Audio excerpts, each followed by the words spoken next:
thank you everyone for contributing your gratitude and just checking in. I just want to express how much I really appreciate how each of us can come in this very authentic and transparent way. And I'm glad we have this space we can really enter and be that authenticity of, where we are. Yeah. So thank you for every one of you for contributing your gratitude and your spirit into this space. And with that, I'd like to introduce to you Alvey. I met Alvey at an event called Wisdom of the Elders, and he's a beautiful spirit. I recognized him right there. He felt like he had a bit of that trickster spirit in him, and so of course I loved him very much right away. And we got to hang out with some plants and go up into the Gifford, and I was just so taken really in with the heart that he comes into these plants and his knowledge, his relationship with it, and the depth of that authenticity he has with each of these plants, and the way these beautiful people are coming in and speaking with them and honoring them was such nourishment for my own soul. And I just feel really honored for you, Alvey, to come into this circle and to share a bit of your wisdom. And I'm curious, before we kind of begin a bit of the interview, I was curious if you'd be willing to share something that you have gratitude for, and just kind of where are you coming in, or like how are you as you come into this call? I'm a bit tired. I had a sinus infection earlier, and now it's turned into like a cough. So, please excuse me if I need to just like bring this rag up and get that cough out of my throat. So it's interesting, but I'm grateful for today. I'm grateful that you invited me to your circle. I'm grateful for the opportunity to share, because with the COVID and not being at work, it's, I've just felt stagnated. And as I was going over the questions and we had talked, gave me that opportunity to feel and see again with the plants. And so I'm really grateful for that. I'm grateful for my home. I'm grateful for my food, my shelter, my clothing. So I'm really grateful for you and the connection we've made, and be able to share knowledge with everybody. So I think that's the biggest part during this whole quarantine, is that being able to share with one another and stay in connection. So I'm grateful for that. Thank you. Yeah. Thanks for sharing those offerings with us, Alvey. And I'm curious, maybe we begin just if you share a little bit about maybe your background, your work, what you're doing now for work with Wisdom of the Elders and Friends of Trees, and just kind of give a little bit of your background and where you come from and so forth. My name's Alvey Sialma. My last name means carrying a flower. C is the flower, Yauma is carry. So Sialma. I'm Hopi Tewa from Northern Arizona, from Sichumopi village. I come from the Sand Clan. My mother was Sand Clan, so we go to our matriarch side. The kids go to that side. My father is Tobacco Clan, and he comes from Hanu village. So I'm also a Navy veteran. And then I've been doing this kind of work for the last 5 years. I've been a student for 5 years.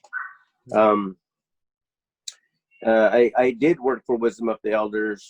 I had partners that were Columbia Land Trust, Johnson Creek Watershed, East West Multnomah, Columbia River Keepers, Willamette River Keepers, Estuary Partnership, Friends of Forest Park, Wetlands Conservancy. I mean, we did a lot of work with those partners. And so there's a lot of areas that we've covered, a lot of plants that we've helped to plant. Friends of Trees was another one of them, planting trees, helping community to learn, as well as doing the mulching part after it. So we kind of went from the beginning to the end part. I've been with I was with Wisdom for about 5 years. I started off as an intern, and then I had to drop out. Then they called me back and says, "Hey, we'd like you to work as a crew leader," because I had that background with the forestry service. I worked in the forestry service as a wildland firefighter for about 5 years. Oh, So they called me back for that, and I took that over, that role. And then later on, I became the crew supervisor. And then from there, I became the workforce coordinator. And on top of that, I was still in charge of recruiting and getting interns and help other people learn. And much like myself, I've done every other job except for what I started to do. So I've got a long history of jobs that I did. None of them really felt like it fit, except for this, and that only being because that fit in with my culture. We have a story from our creation story of where we came from the third world that was destroyed. So we came up here. We met Masa, who's the caretaker of this land, and we asked if he could stay. And he had a bag of seeds, a planting stick, and he said, "I live a simple life. If you can live a simple life and take care of this land," he says, "you can come up and live with me." So we made that agreement. So the work that I've done, the teaching, that whole connection is really tied into living that agreement from my people. So I am a steward of the land. I am a caretaker, so this is what really spoke to me, is getting back into the plants and learning that. I mean, it also came from my childhood. Our aunts, our uncles, our grandparents, our parents, and just going off on our own and learning about this stuff that we already knew, just kind of put it into practice. yeah. But there's teachings, there's stories of the way you're supposed to do things. So that's what I got. So my Hopi Tewa cultural connection is still very deep. It's way deep. And I've seen some of the tribes out here that have lost that, due to colonization, due to forgetfulness. And I was in the same rut before of just trading time for money and just working my butt off and not really enjoying or learning what I should be doing. So once that changed, I was able to change over, and I appreciated what I was doing, and it didn't seem like work. I was more happy. We could joke and kid around as we're working and forget it's work, It's not a job. It's something that comes from inside, and how you approach it, your perspectives and that lens that you use. Right now I'm serving as a community engagement liaison for the Native community, and that's basically to right now we're doing something with Tualatin Watershed, Burnside Bridge. And so my scope is to get into the Native community and find out what they know or don't know, and somehow provide information, but also get that information back to these organizations like Metro, East West Multnomah, Tualatin, wherever it's affected. I've also been part of that Portland Harbor Superfund, and that don't get me started on that one. That's just it's terrible. So I also, again, like when you ask, it's really kind of our duty to help you. When you ask for us to talk and to teach, then it's our we have the obligation to do that. So I'm just being of service as well as still being a student too. So right on, really. Yeah. So I'm just giving back what was given to me too. So that way we can share all of it. So I do the teaching, I do the speaking engagements, and then hopefully to be an entrepreneur. I mean, I like doing my own stuff. So there's a few of us that have a business that we're gonna, start up. It's gonna do the same thing, a little bit more flavor. It's gonna be a business, but I want to put all these components that we're going to talk about today into that business. Great. And not making it just a business. It's got to be better than that. Yeah. So if this is something that we have a little bit more control over, and people, it's our vision. It's what we want to see, rather than somebody not being fully engaged and then, trying to make some decisions that just don't make sense at all. But we do want to keep that, the internship component in there. So we're able to teach, we're able to go out with your group. And then also I wanted to talk to you about your initiation process, because that's something that myself and somebody else is looking into. So we wanted to talk to you about that. Oh, great. So it's just with these connections that we get, that we can use these tools to grow and to learn. So yeah. I'm really grateful for that. Well, thank you, brother, for sharing and coming in and answering that call and honoring that tradition of sharing. My teachers shared it with me, and it's like your responsibility is just to pass it on. That's it. It does no good for, like most businesses, they're going to hold on to all their secrets and stuff like that. But a true leader does not hold on to the secrets. He passes that on, because we don't grow just by that one person. We all have to grow together. I need you to be right here with me. Right. You have to know what I know. That way we work a lot better, and it's easier for us, and we all understand what we're doing. Absolutely. Dig it. Yeah. Well, one of the things we are exploring in this journey here, we call this becoming nature-wise. And part of it is about this having the sense of coming back to belong to the land, where we are remembering to be stewards of the land, but also how can we allow the land to steward us? And so a lot of our journey here is we're learning the etiquette of how do we actually apprentice to nature, the birds and the plants, and kind of learn from them. And I was curious if maybe you would share a little bit about, like, maybe from your family, your understanding, like, what does it mean to, like, belong to the land rather than the land belong to us? Okay, so the land, let me see, because things kept popping up as I was reading the question. So what does it mean to belong to the land, or that we belong to the land, water, animals, and plants, versus the land belongs to us? Well, that's a personal relationship, and you're going to have to build that yourself. We teach traditional ecological knowledge or tribal knowledge, which just means this is a life we've carried on. People always say, well, the Indians of the past, did this, and you know what? We're still here. We're still practicing those. We're not dead. We're not gone. We just don't get acknowledged. But I think that's changing now. There's a new, different ideology that's being played out there. The women getting into key parts of these organizations is opening that door, and then the different ethnic groups are able to go in.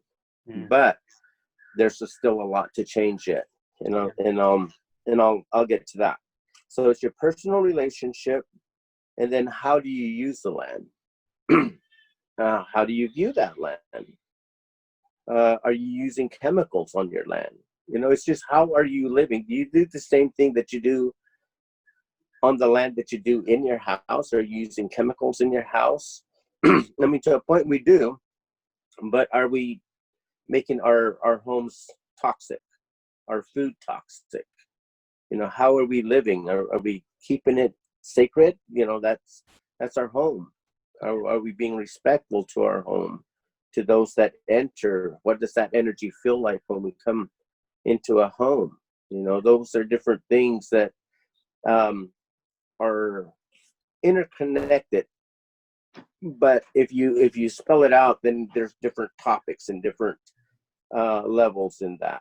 Yeah. But to me, I don't see that. I don't see it. All I know is that this is how I see the land. And so your connection again, is it family land, or is it bought property? And you're putting stuff on there because you think it's cool, or do you know what is that? How are you doing that? And then which lens are you looking through? Because all of that is going to come through the lens. Are you looking through it through the Western ideology, which is very linear? So it's like this. Topics are just like this. Yeah. Whereas in the traditional, the tribal knowledge is, I'm including everything around me.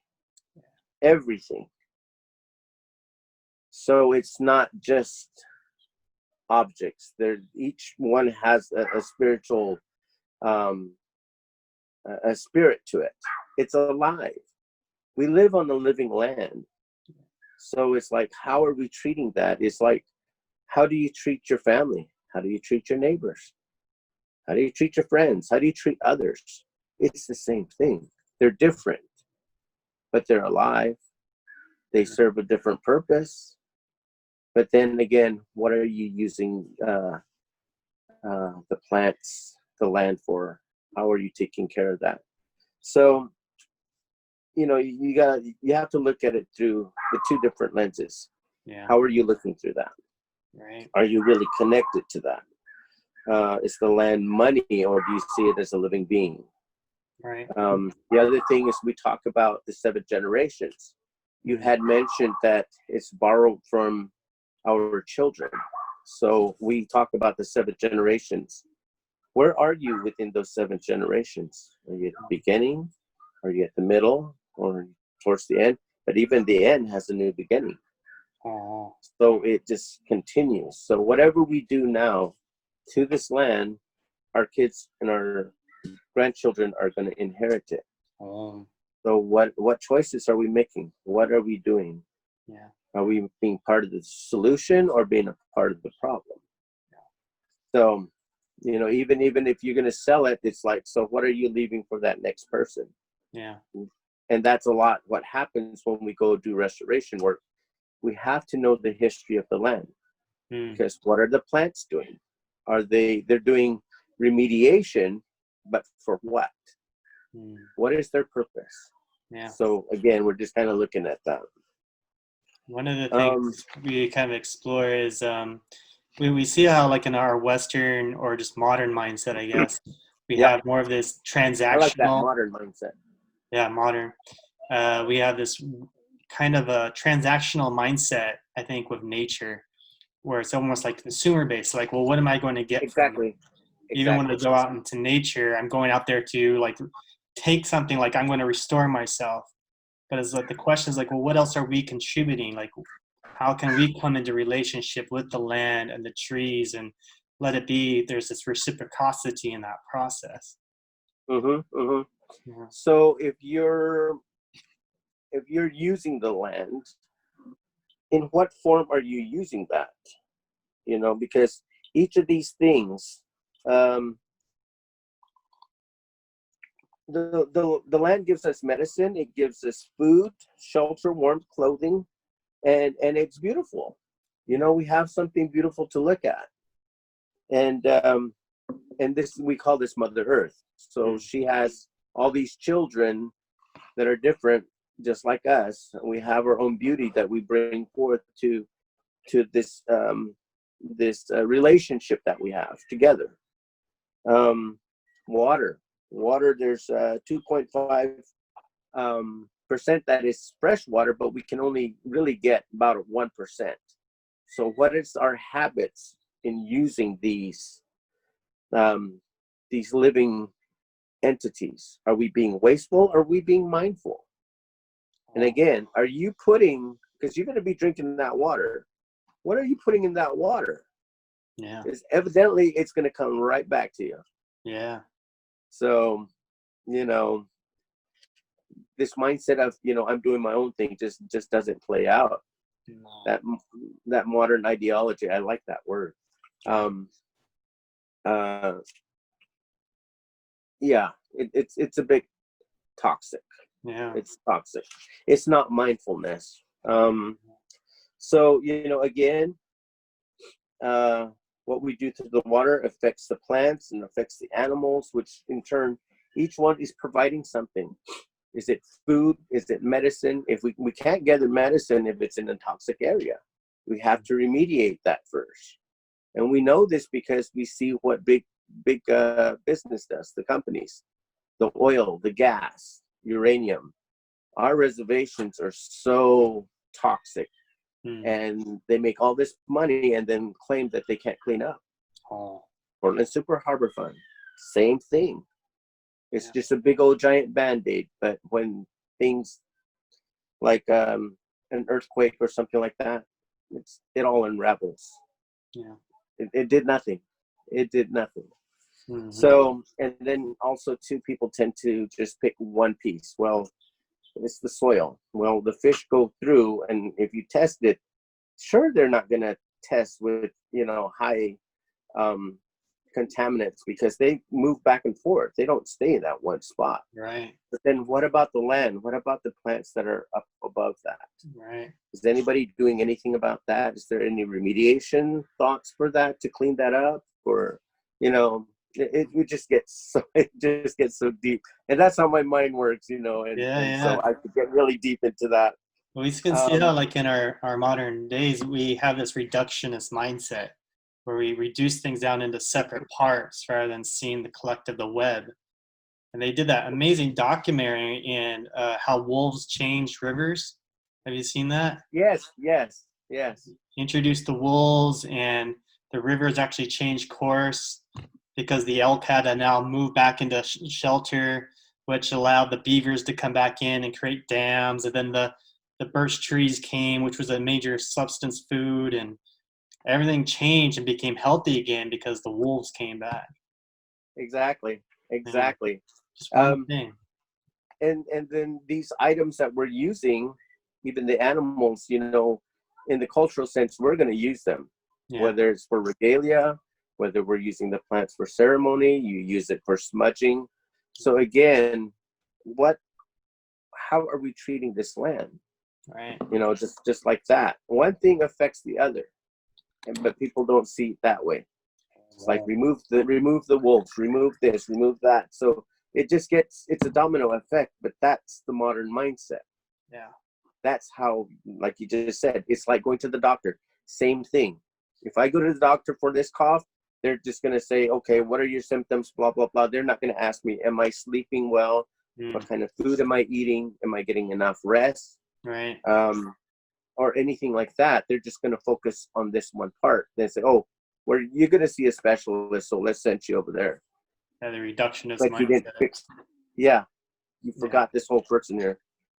And then also too, it's, again with that, this land, prior to civilization, when the colonizers came, they were looking at like, ooh, look at all that forest out there. There's so many fish in the Columbia, you could walk across that. There's so much this and that, but it was being maintained because the people would harvest in one area, leave it for 5 years, go to another one, harvest that one, and it was just a simple thing, but it was very well tended. So it gave itself time to regrow and heal from us, doing what we needed to do. And so, again, why are we paying for air? Why are we paying for sun, water? But these were prophecies that were foretold too. This is when it comes, the land and the water are the last two. Right. Because we've already seen what's happened.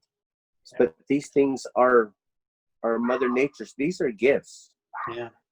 And so, it's up to us to be able to try to change policy or whatever it is. Right. And, we start at our base. Exactly. And then it's our job to teach others how do we progress from that point to do it together, not individually. Oh, You are a teacher. You teach one, they teach another, and it keeps going. right. But we have to keep that going. Yeah, that's So, one of our tasks here is we want to come into this where we're learning not about the plants, but we're like learning from them. We're like apprenticing ourselves to the land.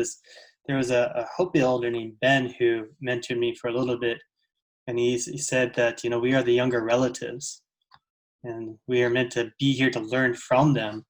So I was curious if you could speak in on just like your perception of plants being alive and like their own people and their own intelligence. Like I was really inspired how you mentioned how like the Devil's Club comes in order to prepare for other plants to come in. And I was just curious if you would speak into a little bit about your perspective on plants and them as people and what we can learn from them and how to learn from them in a good way. so I hope everybody had a chance to see the video that I sent out. That was a great video, brother. That right there are the key elements that tell you or answer that question. Mhm. Because these plants are given a spirit, and they can be male or female, or some might not have a gender based on what it does or who uses it. What is it used for? Mm. So it's kind of given in the same sense of the human aspect. You have the younger ones, you have the middle ones, and then you have the elders. Oh. So when you're working with those, when you're looking at the plants, you're looking at what they are. Well, there's 4 questions. Let me get to the 4 questions. What is the plant? Where did it come from? What was it used for? And what are the medicinal properties? Those are your 4 basic questions you should always be asking when you're out or you're working with something. Oh. So Can you you're repeat looking those at the 4 plant. questions? What is the plant? Mm-hmm. Where did it come from? Where did it come from? What was it used for? And what are the medicinal properties? Oh. So on almost all the plants are going to have a medicinal base to it. Yeah. So it's like watching the commercial for Roundup. You're killing a dandelion. It's a food source and it's a medicine. So, they're just brainwashing people into thinking that's a plant. It doesn't mean anything, but it has a purpose. Yeah. So in its intelligence, it knows where to go. It knows what to do. You look at the ecosystem that they all live in. What different plants live close to each other? How do they help each other? How do they change soil for one another? How is that mycelium underneath the ground communicating? How are they talking to each other? How are they helping one another?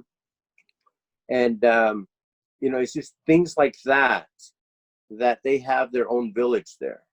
Oh. This is their village. This is their home. Yeah. And we're the guests.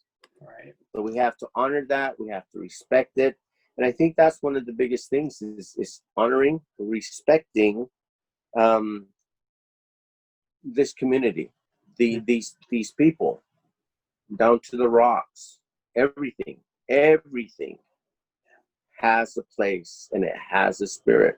So again, it's just like showing how are we knowing or connecting to the land to be able to understand. I mean, really, plant language is very simple. It's universal. Once we start talking about plants, it is pretty universal. It's a simple language. The hard part is us trying to hear what plants are telling us. We have that, so that's your observation during your harvesting, your planting, the season. What's the season? What's going on in the world? Like this virus. Is there a plant that we could use? We don't know. Right now, I'm using everything I have. I'm using yarrow. I'm using mushrooms. So much mushrooms. wood botany, licorice, old man's beard, devil's club, just anything I can find. I'm reading up on it. How is it going to help me? And then Paul Stamets' line of medicinals, I'm just like all on board on that. The tinctures, the sprays. I mean, yeah, I don't buy anything that's over the counter anymore. Oh. So I've really learned to rely on that. But that one also comes with something else. So, the plants have the ability to change the soil. They change their own environment. Look at Scots broom. It's in the pea family, but it'll change the soil content where all the other plants will die around it, and then it allows other stuff to grow there. Oh. So again, you got to know how that root system works. What kind of enzymes are they giving off? Oh.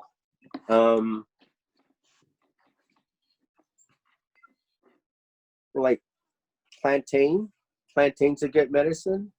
And then if you look at English ivy's an air cleaner. So where do you find a lot of ivy at? In the cities there. In the cities, and the freeways, the off ramps, the on ramps, all through that area, because there's a lot of carbon monoxide that comes from the cars. Yeah. So you got to look at what they're doing. Why are they there?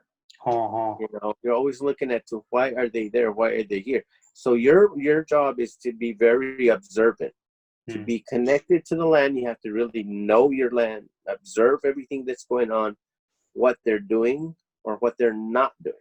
Yeah. What is the purpose of that? And then you're going to look at the types of pollinators. What kind of pollinators are in this area? And that's going to change too. If they don't have the pollinators to help them, we've just changed another ecosystem right there. So they're fairly smart. I mean,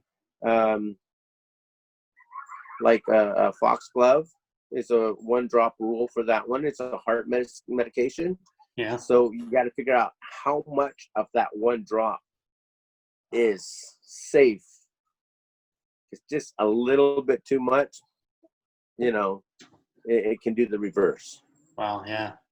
So we're looking at these plants for what they do and how they work. Are they able to work together in a tea? What is the frequency you're going to be using them at? How do you prepare? Yeah. What is the storage on them? Again, everything has a lifespan. So the seasons that we collect in, we have to be very mindful of how these plants are going to react. Right. We're watching those plants when they first start sprouting. There's a lot of energy coming out. Then they get to their peak, and then they start dropping back down. That means the medicine is going back into the root. But maybe we don't need that root right now. So, and then we don't want to take a whole lot of the root, because that just means we're going to take out that species in that area. Right. So just being mindful of how we're being caretakers for that. Something I was noticing a lot about plants is they tend to also shapeshift a little bit on who they're growing next to. And I'll even see this with like trees, like their barks. Like sometimes a maple can actually look like an oak, or they could take on different forms. And even some plants, if there are some more poisonous plants, the medicine plants can take on a little bit of that poison. Isn't that correct? Or I've seen trailing blackberry and Himalayan blackberry. They've grown together. Yeah. It's very strange. It's like the tall Himalayans, or but they have that coating on them. Yeah. And it's really interesting how they hybridize, and you're just like, how does this happen? But again, they're the indicators for climate change. Scientists, I just really don't have a lot of faith in scientists anymore. They're all bought off and whatnot. Yeah. We should be looking at those plants. That's who you should be looking at. What are they doing? Are they hybridizing? It's not just those ones. I've seen other ones too. With Dawn, who's our TEK instructor for the interns, Yeah. we talk about these things, and we do guerrilla harvesting. We'll go out somewhere and just find some stuff and grab that. So we're really big into seed collecting too.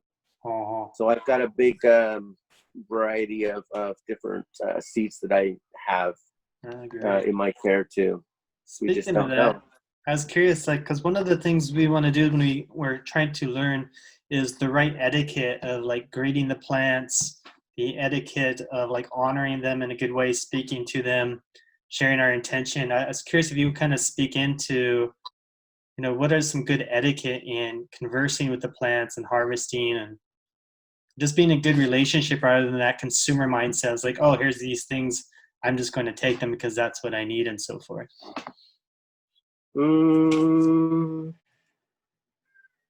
So here's the way that I've been teaching,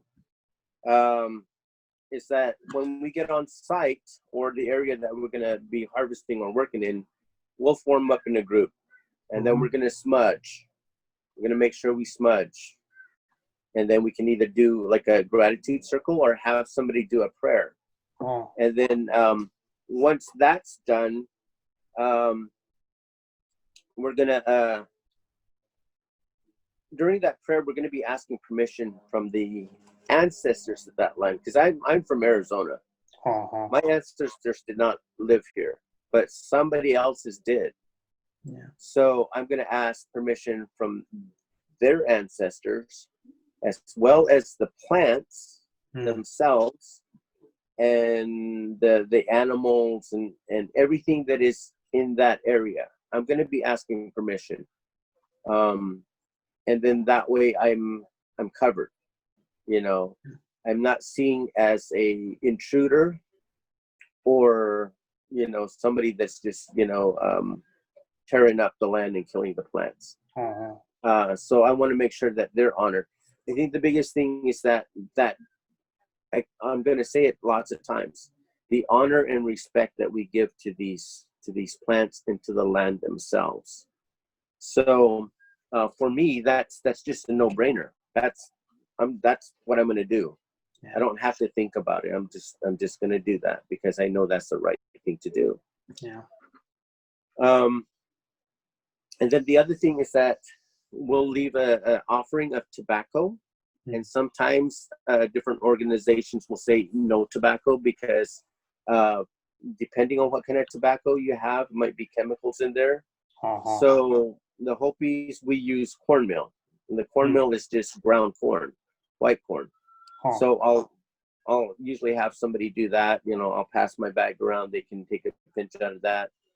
Or food. You can also leave food and water. Yeah. But here's the thing, though. When you do that, you do not place that stuff in the area that you're going to be working on. You put that somewhere else. You leave them alone. Because you don't just feed somebody and then tear into them. That's kind of rude. I love that. So you're going to be working. You're just asking permission. You're feeding the spirits over there, making sure they're fine and they're calm so that you can do your work and be safe. And the other thing is be happy. Yeah. Be happy. Think good thoughts. Laugh. Yeah. Talk to the plants. When you're actually starting to your first clip, make sure you tell them what you're going to do and why you're doing it. If you're collecting for food, then you tell them that's food for my family. If you're collecting medicine, you tell them whether it's for yourself or whether it's for somebody else. Yeah. So it's going to depend on your role. Are you a gardener, a farmer? Are you an herbalist? What is your intent? What intent are you putting there? You have to let them know. because plants will fight back. Oh. You know, it's been proven that if you have a bug that's on a plant that's starting to eat it, it puts out a pheromone to an animal, say a bird, and this bird knows the smell, and Yeah. it's like, oh, hey, meal, and it comes and gets it. Yeah. But also, when we cut those plants too, they release a pheromone which gets on us. I mean, you know that smell of the cut grass, and you know that's their scream. Yeah. You know, and so when we're cutting these plants and doing removing of the plants, say the ivy and stuff, that stuff gets on you. Yeah. Every plant you go to or pass by, they already know who you are. Oh. So they got you pegged. So again, it's important that you let them know what you're doing. Yeah. Very glad you tied that in. I was just researching more into that, how certain trees, when they're attacked by a bug and they're eaten, they leave off those pheromones. So the other trees will know that, or they communicate through the root system. And so they'll create more toxicity in the leaves themselves. Yeah. Yeah. That's amazing, because that means there's awareness there. There's discernment. The mycelium is their network that covers everything, the whole forest. And there's miles and miles of network that we don't even see. Right? You know, but they're communicating, and that's how intelligent they are. And that's how they're protecting themselves and, you know, their family, the different species. So, yeah, that is interesting because, you know, it's been tested too that if you take a plant and cut a leaf off, it leaves a ghost leaf. That end will always show up as a shadow. Really? Yeah. Oh. Yeah. So, you know, they're very intelligent. They're aware. They will attack. I went in one time, was just cutting up on some blackberry, and I took a step back and I felt that root hit the back of my boot, and I went into the stream. Oh. And I just all I could do was just laugh. You know, it's like, okay, I know what I did wrong. I'm sorry. So I had to get back out, change over, and then go back and apologize, and then let them know what I was doing. So, Yeah. you know, and I tell these people, I tell the interns that, because again, if you're harvesting or you're doing removal, people get angry and they're just like, and then I was like, stop, go over there, say a prayer, breathe, whatever you got to do. You know, like, no, I've got it. And then they end up hurting themselves. Yeah. They'll either hit their fingers or jam themselves, or something always happens. But that's them fighting back. Oh. You know, they're using that energy back on you. So it's like, again, be very careful of how you're handling these plants. So if you hear a lot of stuff, people getting hurt, you know, take it how you see it. I've had that experience where I forgot to be mindful, and I was like really tired and fatigued, and I just kind of went in there to go for it, and I didn't honor the etiquette, and it was just really tough. And then I realized what I was doing, and my mind and my heart wasn't good. And so I paused and I apologized to the plant. I'm like, I am so sorry I did not honor you and say I see you. And I'm like, this is my intention for harvesting you, and told them where I was. And if it was permission, I would love to harvest of you or someone and to be in good relation. And then the plant then just fell off. Yeah. Before I was like, I wouldn't let go. But as soon as I asked it in a good way, it just fell right off. Yeah. That's really interesting, the way that works. Yeah. And I find that's the best approach. And if I am, when I catch myself, then I have to actually step back. Yeah. And then regroup, or go get a drink of water, whatever it is, stop and then go back. Yeah. I mean, because, you know, this is not assembly work. This is not, you know, production. We're dealing with a living entity. Yeah. So we got to respect that and honor that. And again, you know, like I was saying, you know, anytime that you're harvesting, okay, there's also like a small hierarchy. When you're harvesting plants, you don't want to grab the big ones because they're the elders. Yeah. You don't want to grab the little ones because they're still the young. They're still growing. It's the elders that are teaching the young ones how to be who they are. Yeah. So you go to the middle ones, and then those are the ones that you harvest. And Oh, always just harvest what you're going to use, never more. Don't pull up the root system, the whole thing. Be mindful, and unless you're going to use the root, mm-hmm. but you're going to cut it above the root system and let it grow. Keep that species there. Yeah. That's your garden, Um, We would share that with the youth when I was guiding the at youth risk out in Utah there. We would have those big sage bushes. I mean, huge grandfathers. They're just like thick and they're like trees, they're like 10 feet tall. I'm like, oh my right. gosh. And the kids, of course, are like, oh, let's get that one. I'm like, no, no, no. That's an elder.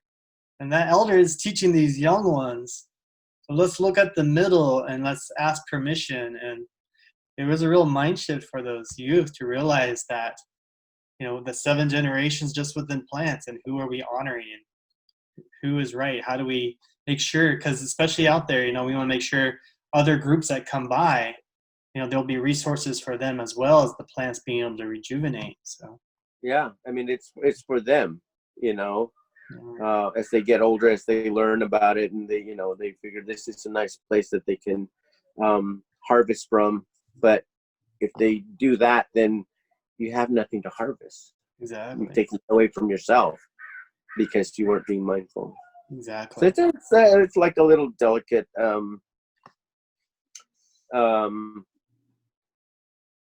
it's a delicate relationship. Yeah. And how you approach that. I noticed there's a sweetness too in it. Like, it was yesterday, my roommate and I, we went out into this area, this lake up near, up towards St. Helens. I forget the name, but near Yale Lake. And Okay. We just went out there, took our shoes off, and we were just following the deer trails. And there's all these huckleberry bushes out there.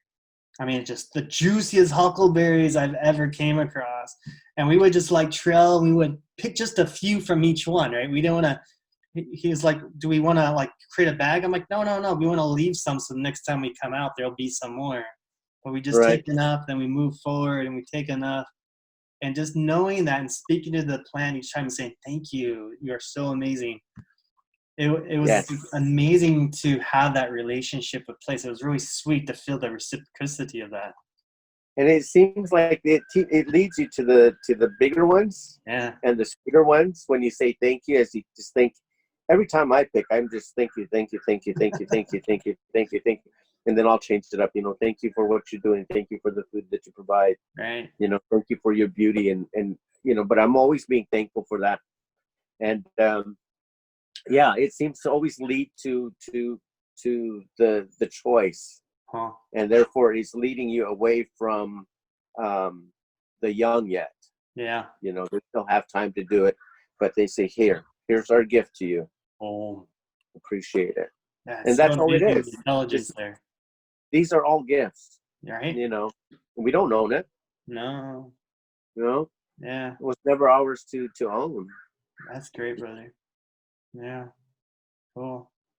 Before, I want to make sure everyone's able to ask you some questions too, but before, I was curious if you would speak into, because I know we want to make sure we're doing this all in a good way, and sometimes there's cultural appropriation that happens that's unintentional. And what we're doing here is we're wanting to come in where we want to build our own personal relationship and this way of honoring. I was just thinking maybe you could speak into a little bit of that, how to do this in a good way without trespassing on culture and so forth. Okay. So here's how I've been taught. If we're all beginners, we have to learn from somewhere, from somebody. So you take those practices that you learn, but then you adapt it into your own culture. If you know your own culture, your people, where do you come from? So way back during the Roman times, even further than that, we were all tribal people. Yeah. No matter where we came from, we all were tribal people. So we lived on those lands. We were caretakers. We learned how to use those plants.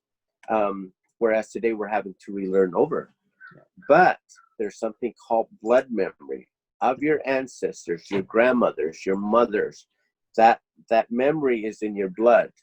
So when you're working with stuff, you're gonna, for some reason, you're just gonna know how to use this, or it's gonna speak to you. Something you're gonna have that spiritual awakening somewhere. Yeah. And that's how you're able to figure out how you're gonna move. But again, same thing. What is your role?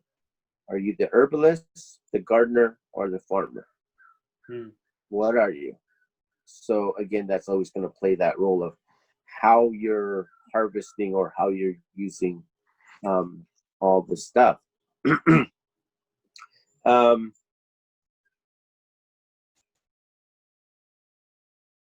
First and foremost is, again, we always honor and respect. We acknowledge when we're planting, when we're harvesting, we're giving those offerings, we're being mindful. So traditional ecological knowledge or tribal knowledge is just for the people in this area. I'm from Arizona. I'm a dry farmer. We do things different. We're praying. Our culture is based on prayer. I mean, hardcore prayer, because we're waiting for these clouds. We don't have all this moisture. Right. And we're just praying, and we've had droughts, and it's very tough. But there's a story that says that there were the 4 races that were there. Each were to pick a corn to go to wherever they needed to go. So the Hopis let all these other tribes pick, and then they ended up with the last one, and that turned out to be a short, stubby ear of corn. So when they saw that, they like, life is going to be hard. We have to accept that. But this is going to be a hardy corn, and it's going to get us through. But we had to have the faith and the teaching and the practices and everything that we've talked about in order to make sure that corn grew, and that we could call on the spirits of the clouds. Because we also believe that when people pass, that they go back up into the clouds, and we're calling on them to bring the rain back to the people, to help with our plants, so that we can harvest and we can feed ourselves. So it's that relationship. We still have that relationship. It's not just about the plants and the land. It's even the sky and the clouds and the water. Yeah. So that's our belief system. And so we're praying and doing the best that we can in a good way to be able to feed our family and our community, because we're going to share anyway. Yeah. Our family is going to come together for ceremonies, for births, for deaths, for initiations, so it all plays a big part in our life cycle. Yeah. Nothing is left out. It's all one big package, a relationship, a family that we have. Yeah. So we have to be able to understand and respect and honor each role that each member plays in our life, in our daily lives. Yeah. So those things are it's you cut down to the chase. It's very basic. You got to keep it simple. You don't need to add on to it, not like Monsanto and do the GMOs and stuff like that. It's got its own purpose. It does what it does. Yeah. And so that's where that the Western science comes in. Even though traditional science and Western science are almost the same thing, except for the only difference is that Western science breaks everything down to atoms, protons, and neurons. Right. When we look at it, we give it its life, the life force that we honor it with. Right. Because it is alive. This plant is alive. It's not dead. Exactly. So some of those questions that you're going to be asking yourself is, who am I? So you're going to be, it's a self journey too. Yeah. Who are you? Where do you come from? Where are you going? Where are you going? What is your purpose? What is your role? What are you going to do with this? Again, are you going to profit from it, or are you going to help your family grow with it. I don't know your group that well, and I was listening, but we're all of like-minded. We're all of like heart, and so I believe that everybody has a good intentions with what I'm sharing. Absolutely. The only way you can probably do cultural appropriation if you start throwing the tribal names on it. Like saying, I'm this and I'm that. I was given permission. I'm the expert.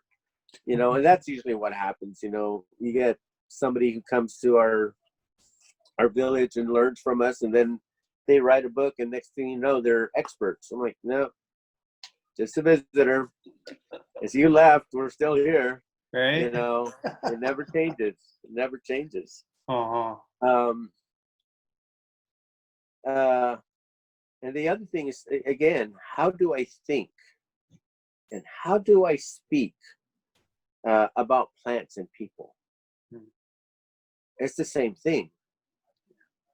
It's the same thing. It's a living entity that you're talking about, a spiritual thing. Yeah. So the way you speak to plants is going to transfer in how you speak to people too. Mm-hmm. It's the same. The communication is the same. Absolutely. And again, what lens are you looking through? Is it the modern ideology, or is it the holistic lens that we're trying to teach to open your eyes to? It's a new way of looking at things. Yeah. Rather than just a book and from teachers. Oh. Yours is a personal journey now. You're making the personal connection, because that comes from touching, communication, how you're treating the plant. Yeah. The soil, you're going to have that underneath your fingernails, and you can smell it. Sometimes you might taste it. Yeah. And then you're looking at that relationship of that ecosystem there. What is there? And that's what I loved about the work, was when they said something about, you have to stop and smell the roses. That's exactly what you do. Yeah. You stop. And I always tell my crew too, it's like, take a knee. If they're like, blah, blah, blah, blah, take a knee. Just take a knee, breathe. And then some people call it coyote skills. I've heard it called that before. They have different names for it. But you stop, you breathe, close your eyes, you listen. What do you smell? What do you feel? What's that vibration feel like here? Yeah, what do you hear? What's around you? What is around you? Do you hear the wind? Do you hear the leaves? Do you hear animals? Yes. So there are bugs on the ground, and if there's insects on the ground, then that's going to tell you the health of the soil too. Yeah. There are mushrooms growing up, is there heart logs? What's going on? Do you smell that musty mold? And what are you seeing? Yeah. Is it wet? Is it damp? Is it dry? There's so many things you can pick up just from that. Oh, I love your speaking into that. One of the things we do is we create these anchors throughout the day, like these triggers. I'm like, okay, let's do a sense meditation. And we just do everything you just spoke into. Yeah. We listen, we feel, we see detail. We orient ourselves. Which way is north? Which way is south? Where's the closest river? Which direction? We just feel into it. Use your landmarks. Well, the trees or whatever. Which way's the sun at? And if it's at nighttime, where's the stars telling you which way to go? Yeah. Digging your hand into that dirt. Is it dry? Is it loamy? You smell that. It's just, there's just so much stuff out there. And then for me, I always look at the dust, that trash, that's garbage in the forest. How much layers is that? Because doing a wildland firefighting, that's fuel, and that'll make your fire just burn hot, really hot, and it's going to burn long. Yeah. And that gives it a chance for those trees to catch on fire, the root system, and those root systems can burn for miles, or as far as that's going to go, and it'll pop up somewhere else. Wow. So you really have to watch those. They have infrareds that'll tell you where your hot spots are from a helicopter, and then we'll sit there for the whole day or the whole night just watching and working on that. Wow. So, Cool, brother. Yeah. Yeah, man. I love it.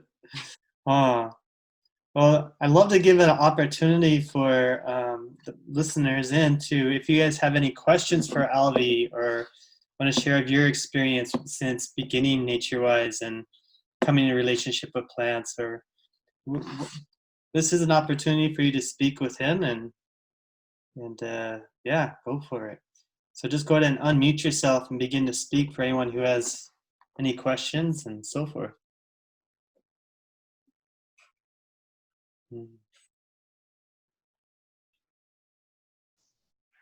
Oh, you're a shy group today. I'll go. Hi. Hi, Alvey. Thanks for joining us today. Thank you. A lot of what you talk about is very much resonating, especially, where are you going? What is your role? Really connecting into the blood of your people. And I've been doing that for some time now, really just trying to explore who came before me, who are my ancestors. And I'm kind of this melting pot of a lot of things, many, many different bloodlines. And I very much resonate with Indigenous teachings because of that connection to the land that it teaches me, and how to walk with respect, and how to come into greeting and relationship versus, what am I going to get out of this? Right. And don't get me wrong, I've had to kind of take some of that learning out of me because it's how I was raised. But I'm wondering, is it advised to almost come into relationship with plants that your ancestors would have worked with versus what is already around you? How would you, I guess, mentor someone around that? Is it best to come into relationship with what's around you and understanding the medicines and plants in their ecosystem with where you are? Or part of finding that question of where are you going and who are you? Is it advised to connect to some of these other plant species that may not be here? A lot of my ancestors come from Northern Europe, all over Europe, let's say, and even in Canada. So, yeah. We're taught that as you're working with plants, certain ones are going to call to you. Plantain is one that calls to me. The 3 types of deadly nightshade, don't ask me why. They call it thunder medicine, so it's a medicine. Devil's Club is one of them. So when they call to you, there's a connection there, and then it's your job to figure out, what is this saying? What is it telling me? How do I use this? And then it's, then you seek your mentors, or find your knowledge, go on that journey, and why does it speak to you? And all these things that they take your DNA to check your bloodlines and stuff like that. They're just collecting DNA. That's on the other side that they have, collecting the population's DNA. It'll give you a little bit of clue, but really it's just from your heart. I know a lot of my ancestors are gone. I know a little bit. I'm just gathering from the people that I know. And so I'm just going to have to go with what I feel is right for me. And it's like anything else. It's like you take what you need and you leave the rest, and you incorporate that into your belief system, your personal perspectives and whatnot. But you always leave room to grow, because things in our life are going to shake our belief system, and then we're going to have to figure out, do I need to hold on to this, or is this something I need to let go? you know, and I came from that consumer mind, and just in the amount of time that I've worked here, I really need to downsize. There's stuff that I don't need that I want to get rid of. You know, there's plenty of people willing to take it, but again, it's just more stuff for the garbage pile, you know. I'd like to use it, but then, you know, the times right now with this quarantine, it's really given us time to do some internal reviews of ourselves. Like, really, who am I? The jobs really consume me for the most part. Okay, now I'm not working so much. Where do I come from? Where am I going? Well, what is this supposed to teach me? What am I learning here?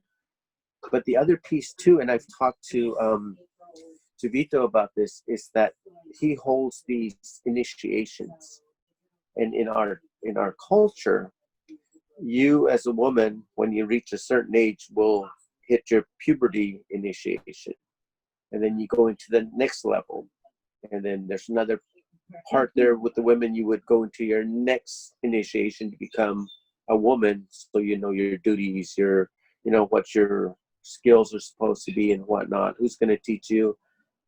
Same for the men, because I've seen a lot of this outside in society. A lot of boys, a lot of men who are still boys. You know, they haven't, nobody's told them to transition over. And so that's one of the biggest things that I want to really work with Vito on, is how to do that, even including myself. I'm far away from home, but I feel it inside that there's a new something coming, and it was brought on because of what's happening. I have a group of friends who we do prayer ceremony. We'll go up into the mountains and we'll just, you know, take our pipes, and, you know, we'll just talk about things and see what we're experiencing. People are calling on us for spiritual things that are happening. I mean, I've never seen it like this, but there's a real depressing energy on the people, and it's like the Ghostbusters, you know, that green slime. It was feeding off that anger and the negativity of the people and growing, and that's what I feel here. I just feel that. So I just like to get up into the mountains, clear my mind, do some prayers for everybody that needs prayers, and then come back. But I feel that energy as I'm coming back into town too. So it's almost a weekly getaway. I have to get out. But that, again, is a personal journey as to how you're going to build a relationship with those plants. And then you're going to be the one teaching somebody else how to work with those plants. Yeah, thank you very much. Okay. I appreciate that. You're welcome. That was super rich, brother. Yeah. Hi, Alvey. I have a question Hi. for you. Uh-huh. Hi there. I just wanted to thank you so much for all the Share beautiful, your name, brother. beautiful. Oh, I'm sorry. What? Share your name. Oh, I'm sorry, Alvey. I'm Thomas. Hi, Thomas. I'm Thomas. So nice to meet you and have you here with us. It's such a pleasure. Thank you. And I just, you know, I've always been really a naturistic person. I have a little nature sanctuary here in my yard. I've just made it a little, it just feels like just a sanctuary to me here, our little postage stamp here in suburbia. Uh-huh. And, but I don't believe that I've always had the absolute right etiquette. And I just loved all the things you shared. I'm taking them so home to heart. And as far as collecting plants in the wild, I've actually spent some time doing some sea kayaking and living off different plants along the coastline to substitute when you didn't have fresh vegetables like beach greens and seaweeds and bladderwrack and just different things like that. And I always tried to be mindful about how I was harvesting. You know, I had a girlfriend at the time that would give me, she's, you know, kind of clued me into Ask the Plant. And so I guess my question comes around to, I have a lot of great ways to approach the plant, but I was wondering how to, in the conversation, how the answers come back in from the plant. Like, and I know you alluded to, or you mentioned, like a blood memory. Uh-huh. And I just wondered if the messages that come in are kind of like, is it like a nonverbal? Is it, I mean, how are different ways that communication might come in when you have that deeper connection? Yeah, well, for sure it's nonverbal. Yeah, okay. Unless you're with Harry Potter and, you know, you pull the mandrake and it screams at you. Actually, that's a plant I wanna get in touch with. I saw it and I learned a little bit about it, and I want to know that one. That one might be calling to me, so that's interesting. So really, it's just a matter of working with it, and how do you feel? Is it working with you or against you? You know, you might have all these good words and good intentions, but it's just like, you know, it's like like people, you know, some people just rub you the wrong way, or they don't even want to get to know you. And no matter how hard you try, you know, they're not receptive to you. So it's just working with that. And if it's not working, then you want to go, like, say, going to an herbal shop and getting the one that they've used, but also you have to go through the same process. You know, you have to ask permission, you have to talk to it a little bit, and, you know, touch it, smell it, feel it. So really a lot of it is feeling. How do you feel with that? Okay. You know, and a lot of times we start to use our brain and our head about how things are, and it's really, we should be listening to this part right here. Okay. Great. Thank you. That really does help because,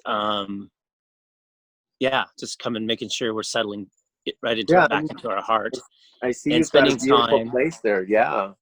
Well, it's funny because I'm learning the etiquette, yet I think the plants like me, my energy, because they seem to do really well. But I know that there's a lot of etiquette that I have to learn, so I was really appreciative of that. So thank you.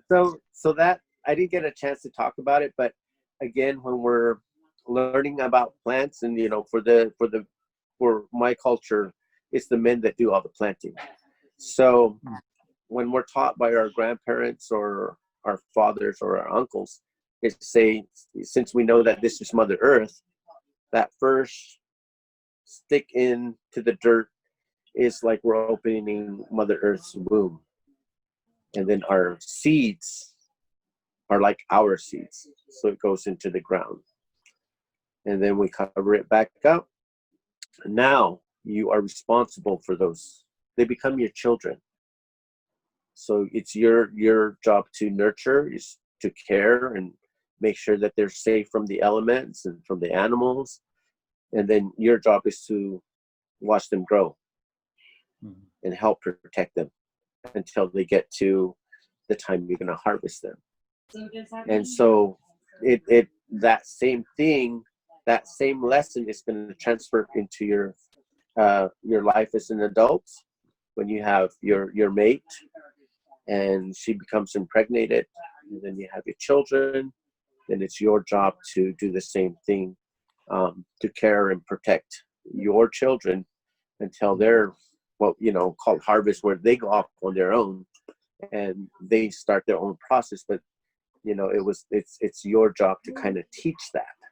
So if you take that kind of approach and explain it in that way, in the story form, then the relationship is easy to kind of interpret right there. Great. Thank you so much. I really appreciate that. You're welcome. Definitely some deep wisdom for me to sit with and really absorb. So thank you.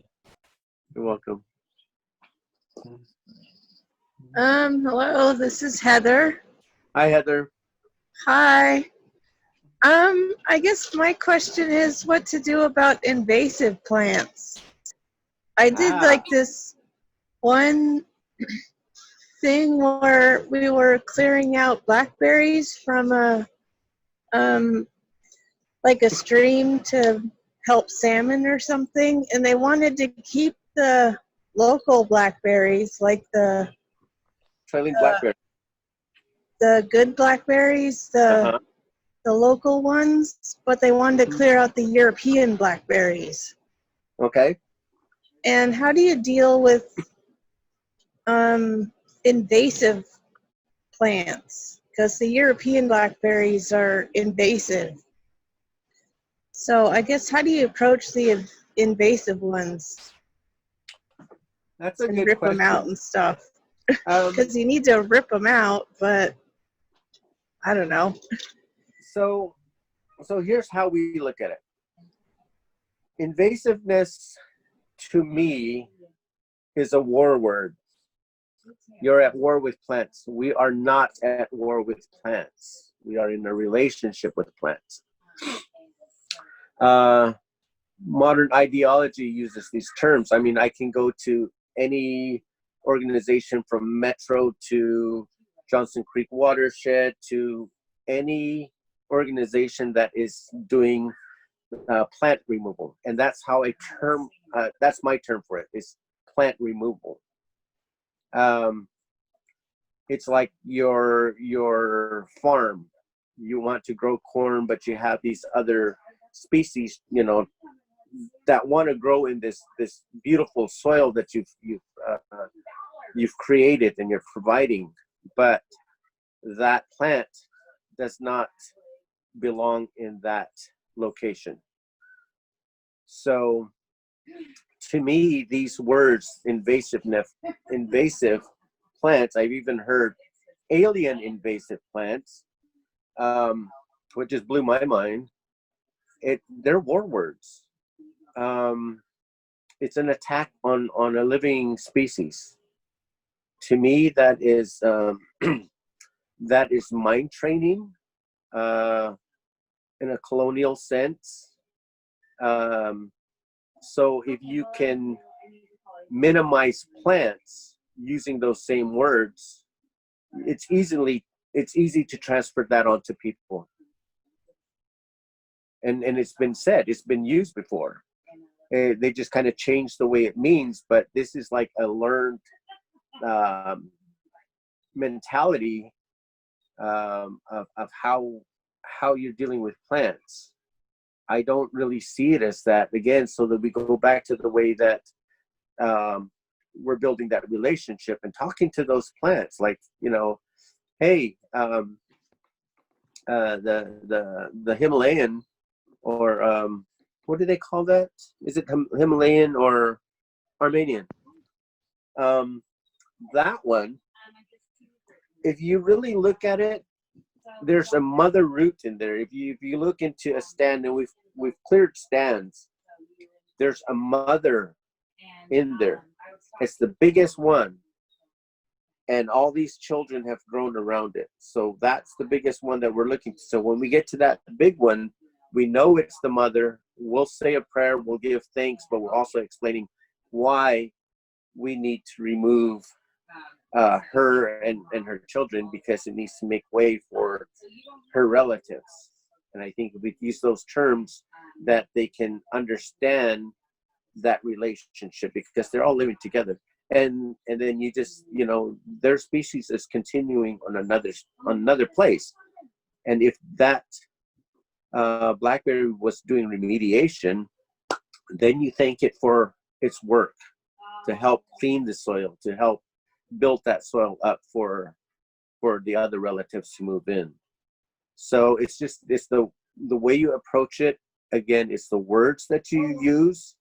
In working with all the different organizations, we're trying to use different words. So plant removal, or just that whole invasive is very broad, and it's a hurtful word. So, you know, you can just apply it to anything as an invasive, and therefore in your mind it doesn't mean much, and it's easy to remove. Okay, that was a neat way of seeing things. That was very good. But with the Armenian blackberry, though, that root system is so vast. It's going to take years of maintenance to get it all, but it can be done. And so during the next phase, after it's cleared up, you're going to see it coming back up. Fall is the best time to do that. Summer and the other seasons don't work. Fall is the best time when the soil's wet, so it's easy to dig under and then pull that root system up. It's just going to take years of maintenance, though. Mm. Yeah, great. Wow. Is there time for one more question? Yeah, go for it, Larissa. Hi, I'm Larissa. Hi, Larissa. You mentioned plant hybridization, and those plants that are hybridizing, if I heard you right. Yeah. If you look to them, they indicate climate change. And I'm so curious how, if you feel like offering some more detail. Well, it's not just plants. Have you noticed that in the ocean there was a killer whale, and there was another one that hybridized. So they did it in the ocean. So the animal world is doing theirs too. So it's just, we look to our elders, our relatives that are in the north. They, like us, have watched, they continue to watch the sun. Where does it come up? Where does it go down during the seasons? And in that way, they're indicators of when ceremonies are to be held. And, from this time to this time, we count down the days before the next thing happens, using the moon, using the sun, the sunset. So up there, they've talked about, and they don't have all the trees and stuff that we have. They have a lot of mountains. So their viewpoint is really open. So if they're seeing that the sun is coming up at a different spot or setting in a different place, that means the earth is tilted. But science has already told us that it's happened before. So if it's not out in mass media, they're saying it, we're listening, and then now we're looking. We're looking to see what's happening. So, science and media can talk about all this other stuff, but, I just don't believe in all the red flags that they have to tell me. I'm looking to the plants and I'm looking to the animals. Right now, we're losing a lot of the red cedars here. They're dying out. The alders are dying out, and the cedars are marching north. So they're heading up north. And that's across the board in a lot of the organizations that I've worked with. Planting trees with Friends of Trees, and what was the other one? Green Space. They're bringing in all kind of different trees that aren't even native here. So really, they're gearing up for what's going to survive in a drought, if that's where we're going, and this climate change. What is going to take place of that? So, with that term of invasiveness, we're looking at plants that have been naturalized because the species has been, wiped out. So we have to find a substitute with the same properties of that. So it's either naturalized or it's been introduced, like a lot of stuff that's being done now. It's being introduced. And then stuff that has been adopted by the people for the specific use that they're using them for. So invasiveness is just that one word where we have different subgroups to really what's going on. So again, we're looking to the plants, what's happening. Last year, corn didn't grow very well. It was too wet into the winter, and it came time for planting and then harvesting. The ears of corn were pretty small. We saw a truckload when we were talking to them, and they just said that it didn't mature. And the plants that I put out last year didn't mature. I gave it one more week, almost to September, And then something came in and just wiped out my corn, just shredded it. Don't ask me what it was. I'd never seen anything like it before, but it was gone. So I never got to harvest anything. Wow. So just as you're walking around, look at different areas. This one happened to be in Vancouver, Washington, behind a Goodwill building.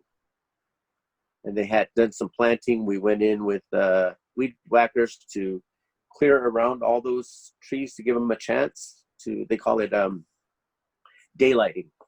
So there was a group of 5 of us that went in, and we had a lot of land to cover, and we worked on all that stuff, and that's where we found it. Thick, really thick, bigger than that trailing blackberry, the native stuff. So somehow they've hybridized, but we've also seen, what was that? There was another one out by Quamish Prairie. So we're keeping an eye on that one too.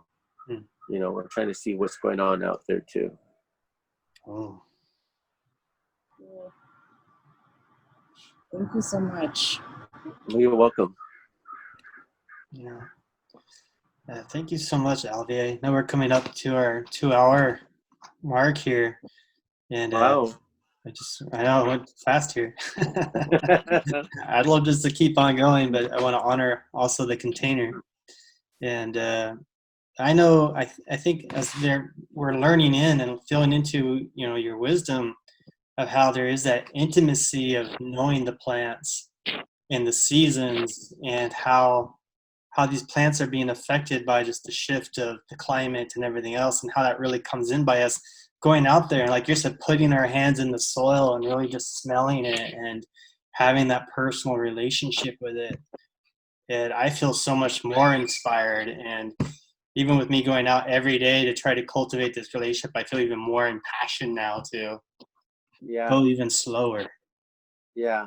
And Pause. so we're also looking at those endangered species. I went to an herbalist shop to go get some OSHA. Oh, They don't have any. oh, They don't have any. wow. So the 2 things that we really are looking at is the ginger and that bear root. Uh-huh. And now I know that it's after this pandemic hit, they said they've had a big surge in people buying that. Oh, So there's something about that. So again, what if that goes out? What are we going to use to replace that? What are we going to adopt to help with that same medicine? oh. I don't know. All right. And I think it's again, kind of, those areas that are being harvested or maintained, you know, most Native people won't tell you where it's at anyway. right. They're just going to tell you, you know, 100 miles that way on No Name Ridge. You know? Because we've tried to share. Yeah. And the scientists and all of that. I mean, I have a book that's 100 years old about plants in New Mexico. I don't even know if those plants are still in that area. Oh, I'd have to go back out to go look. right. So There's you a know, beautiful. that's a good source too. Also, for your group is that go to these garage sales or something. Look for those old books. Oh, I've got some in German, and then I've got the New Mexico book. But we're still looking for more, because again, the internet is being watched, and they keep taking things off the internet. But if it's in print, they can't retract it. They can't hide it. So right. that's the gold right there. Is to always look for those old books. One thing I think I love about that, how, you know, some plants are becoming, you know, I love how you said they're moving north, right? They're not just vanishing, but you can feel the plants are traveling. And I think that also comes back into, because I think we can become complacent in our relationships. We just assume somebody's going to be in our life. We could just assume a plant will always be there. And then here we're learning, it's like, oh, actually this plant's ready to travel on. And it's also acknowledging there's something that will come in to fill its place, because that's what's going to create the balance here, because each of those people or that medicine, that quality of spirit will show up. So who will that be? And asking that kind of question, I think that's really beautiful to continue that authentic relationship. Yeah. Tavito, I had a question for Alvey, a small question, if that's okay. Sure. Okay. So Alvey, I really appreciate everything you've been sharing. What a blessing. How lucky are we to have you with us, first of all. So thank You're you. welcome. I would like to share that many of us in this group are experiencing different levels of grieving, different levels of loss. And I was curious if you had any insight personally for different plants that you might go to or gravitate towards that might help you with grief, or on an emotional level, what you might have to share about that. Yeah. I like to share the one about the worry tree. And that is, you pick a tree and all this worry, this grief, things that trouble your heart and mind, you pick a tree and that's your worry tree. So before you get into your house or you come out of your house, you go to that tree, you talk to the tree, you thank the tree, you tell the tree how you're doing, and it's like taking off an imaginary coat, and you put it on the tree and you ask the tree to hold it until you're ready to come back, put that on, and things, tend to be less stressful after a while. But universally, any plant will do the same thing.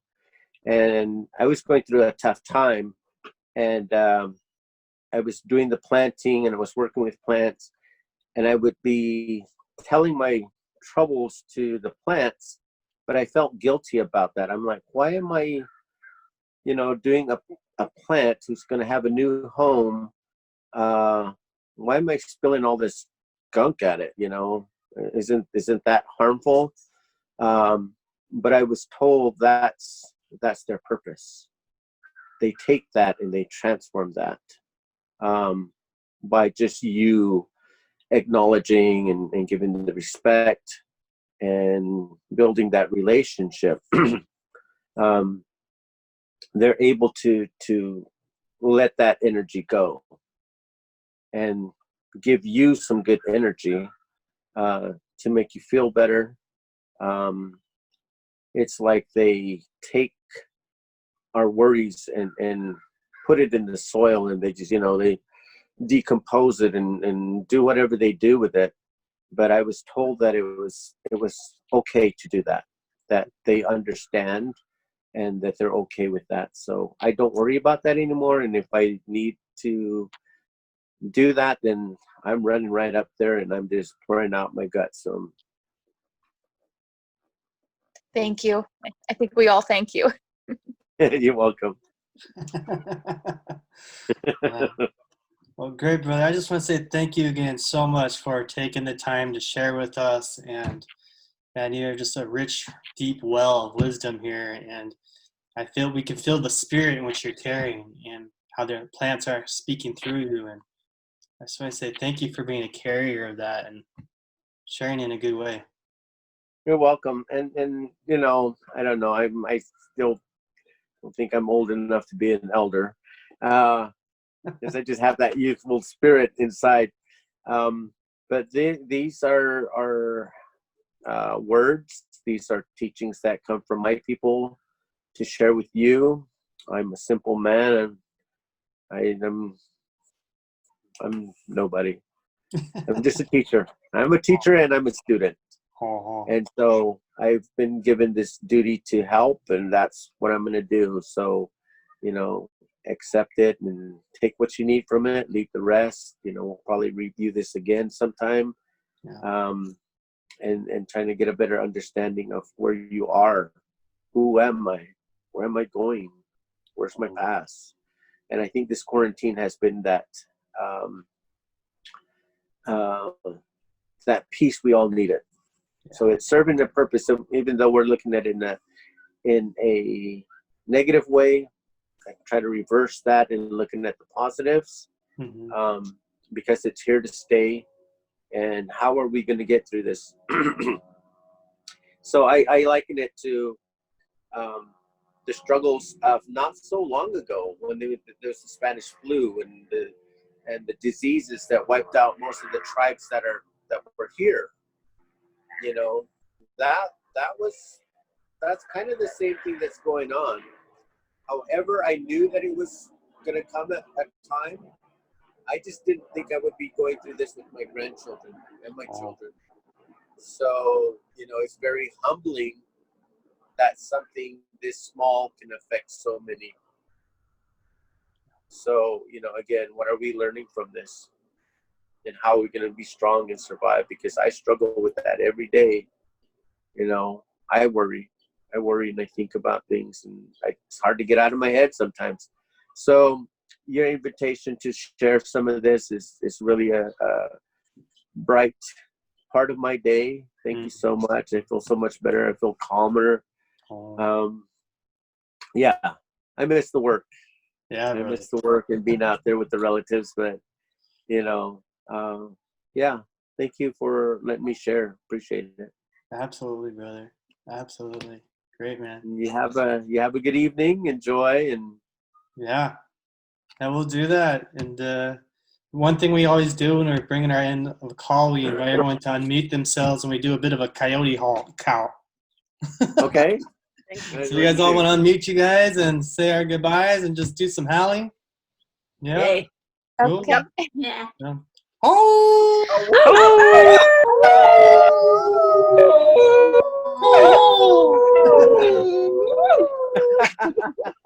All right. Goodbye, everyone. Thank you for showing up. Thank you. Good night. Bye. Bye. Bye. Bye.